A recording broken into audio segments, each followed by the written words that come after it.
Hello বন্ধুরা, আমার চ্যানেলে তোমাদের অনেক অনেক স্বাগত। সবাই কেমন আছো বলো? আমি এই সবে চান করে নিয়েছি, এখন বাজে দুপুর 12টা। এখন থেকে আমি আমার ব্লগটা স্টার্ট করছি, তোমরা দেখতে থাকো। আর স্নান করে ঠাকুর ঘরে চলে এসেছি। এখন ঠাকুর ঘরটা পরিষ্কার করে নেব। পরিষ্কার করে নিয়ে ঠাকুরের পুজো দেবো, আর জামা কাপড়গুলো ছাদে মিলবো। দেখো ছাদে কীরকম রোদ, দেখো দেখো। সকালবেলা মিলেছিলাম কিছু জামা কাপড়, আবার এখন কাপড় জামা কিছু মেলবো। চলো ঠাকুর ঘরটা পরিষ্কার করে নিয়ে আগে, নিয়ে পুজোটা সেরে নিয়ে ঠাকুর এসেছিলো তোমরা দেখিয়ে দিই। এই যে লক্ষ্মী ঠাকুর, আমার ছেলে পুজো করেছে, পুজো করে এক গাঁথা সিঁদুর মাখিয়ে ভূত করে দিয়েছে। দেখো মাঝে মাঝে ও পুজো করে। এই যে লোকনাথ বাবা সবাইকে সিঁদুর মাখিয়ে দিয়েছে। এটা মা সরস্বতী, আর এখানে আছে বজরংবলী, মা কালী, মহাদেব, এই দেখো তারা মা, বামদেব। আর এই তারা মাটাকে আমার ছেলে চড়ক মেলায় কিনে নিয়েছিল। ও কিন্তু কোনো খেলা টাল্লা কেনার বায়না করে না, ও যা কিনে ঠাকুর দেবতা ঠাকুরের জিনিসপত্র এইসব। ঠাকুর ভক্ত, ভীষণ ঠাকুর ভক্ত ছোট থেকে, তার জন্য অনেক বকাও খায়। আর আমাদের এখানে যেহেতু বাজার অনেকটা দূরে, তো প্রতিদিন ফুল কিনে নিয়ে এসে পুজো দেওয়া সম্ভব হয় না। আর গাছের ফুলের কথা কি বলবো, ভোরবেলা উঠেই দেখি গাছের ফুল সব চুরি হয়ে যায়। তাই ফুল দিয়ে রোজ পুজো দেওয়া হয় না। বৃহস্পতিবার মঙ্গলবার এরকম ফুল আনা হয়।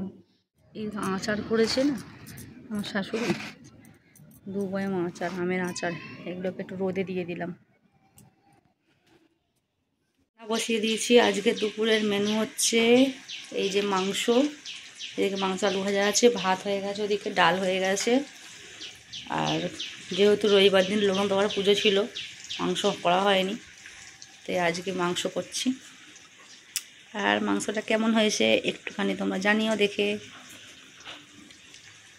অনেকটা বেলা হয়ে গেল আজকে, আমার তো এমনিতেই খিদে পাচ্ছে।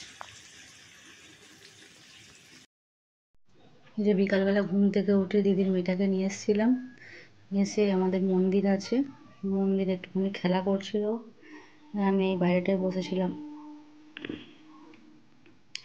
আমাদের কালী মায়ের মন্দির, শ্যামা কালী মায়ের মন্দির।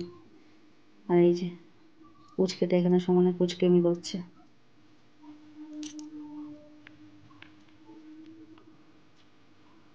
দেখো বল বল বল বল বল বল করছে।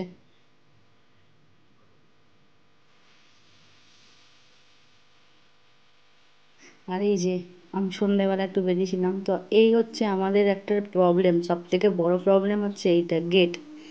আমাদের যেখানেই যেতে হবে না, এই গেট পেরিয়ে যেতে হবে। আর এই গেটে প্রচুর গাড়ি পাস করে, যত মেল ট্রেন এখানে পাস করে, এখানে ধোয়াধুয়ি হয়, সমস্ত কিছু এখানে হয়।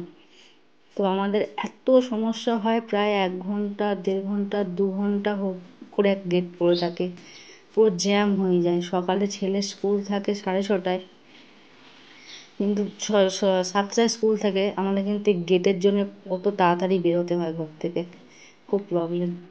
এই দেখো লোক দেখেছো, একটা গেট খোলার পর এই এত লোক আটকে থাকে বেরোনোর জন্যে।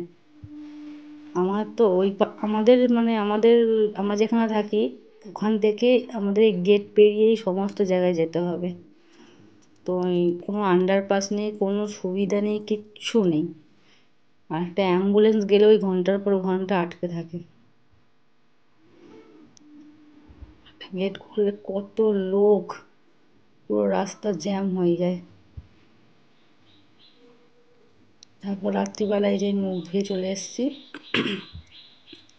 মুখ টুক ধুয়ে নিয়েছি একটু, ধুয়ে আর কিছুই না, একটু রাত্রিবেলা আমার খুব স্কিনটা খুব সেন্সিটিভ স্কিন, তো ওই জন্য একটু ল্যাক্টোক্যালামাইনটা মুখে মেখে নিই, তো ওটাই মুখে মাখছিলাম।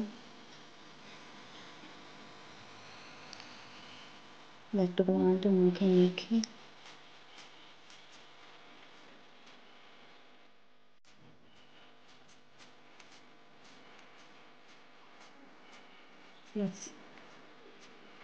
স্কিনের জন্য আর কোনো যত্ন নেই, এইটুকুই।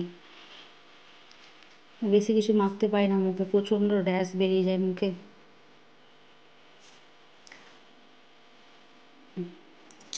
ঠোঁটে একটুখানি লিপ বাম দিয়ে দিলাম, লিপ বাম দিয়ে আমার জিনিসপত্র সব এলোমেলো হয়ে যায়, কোথাও কিছু ঠিক থাকে না। আমার ছেলে এত ঘাঁটাঘাঁটি করে না সব জিনিসপত্র, প্রচণ্ড ঘাঁটাঘাঁটি করে। একটু লিপ বামটা দিয়ে নিলাম ঠোঁটের মধ্যে। চলো আজকের ব্লগটা এই পর্যন্ত।